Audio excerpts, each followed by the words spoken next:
Let's speak now to Ben Margulies, who's a research fellow at the politics department at Warwick University. He joins us now live from Coventry. Ben, what do you make of, it's new media versus old media here. We'll talk about the TV ad spending in just a moment, but what do you make of this this planned broadcast live on Facebook Live every night now? That's trying to reach a different generation, isn't it? Possibly, but I think in Trump's case, it really fits more into his narrative that he doesn't trust and wants to avoid the mainstream media. He keeps saying, and I believe he said this in the last debate, that the media is negative, it's rigged against him.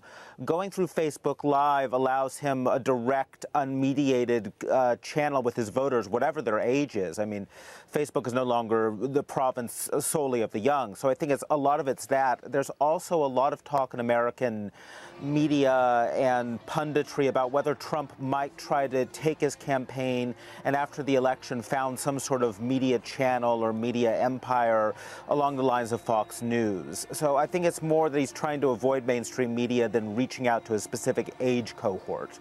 As we said, Clinton has outspent Trump on TV advertising throughout the last 6 months, although the Trump spending on traditional TV advertising is now beginning to ramp up. Do you think that was a deliberate policy, or is it a sign perhaps of desperation this late in the campaign? I mean, Trump's campaign throughout has been noted for being less well organized than Clinton's and less conventional, hence his focus heavily on large rallies. So the idea that he might be making a last-minute sort of response, something that wasn't very well planned, I think is a sensible hypothesis.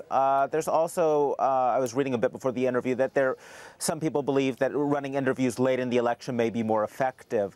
But in general, Trump has shown limited willingness to do a lot of the things that you see in conventional campaigns. So it's not surprising he relies less on ads and less on things like having a lot of field offices and more on rallies or his unconventional media profile. And what of Hillary Clinton's campaign? $157 million on traditional TV advertising. Here we are in 2016. What will the election look like in 2020? Do you think there will be such a big spend like that on traditional media advertising, or will that money be going into different channels, like online channels? Well, I think over time you will probably see a diminution of television advertising. But you have to remember that the voting market is somewhat different from the consumer market.